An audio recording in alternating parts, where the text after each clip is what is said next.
Senator Win, kilala mo ko! Miss Salangsang ito! Diba? Kilala mo ko, hinahanap mo ko noon.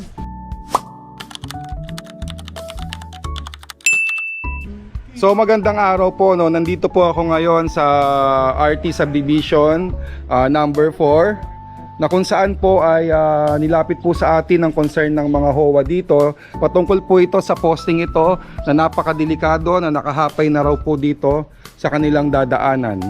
Ito po ay dekada na po. Kaya po nananawagan ngayon ang HOA ng RT Subdivision na ito ay masolusyonan. Sir, pwede po ba kayong mahinga ng salaysay patungkol po dito sa poste ng Meralco na ito na napakadelikado sa mga nakatira dito sa RT Subdivision number 4? Tungkol dito sa poste na to, matagal nang nirereklamo namin ito eh. Ilang taon na, o dekada na. Wala pa rin, minsan bumagsak na itong kuryente na to eh. Itong kable na to. Opo. Pinuntahan naman nila.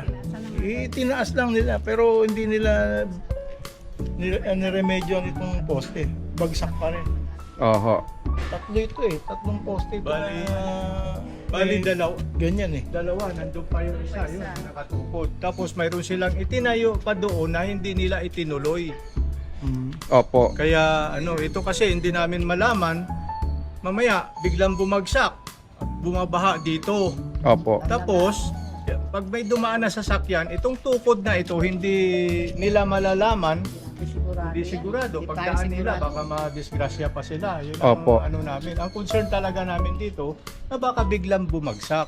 Maraming matik to. Lagi na po namin lagi na po namin nire-report yan sa Meralco. Malanday, pumunta na kami. Nakailang beses na Kami mga officer, pumunta kami doon.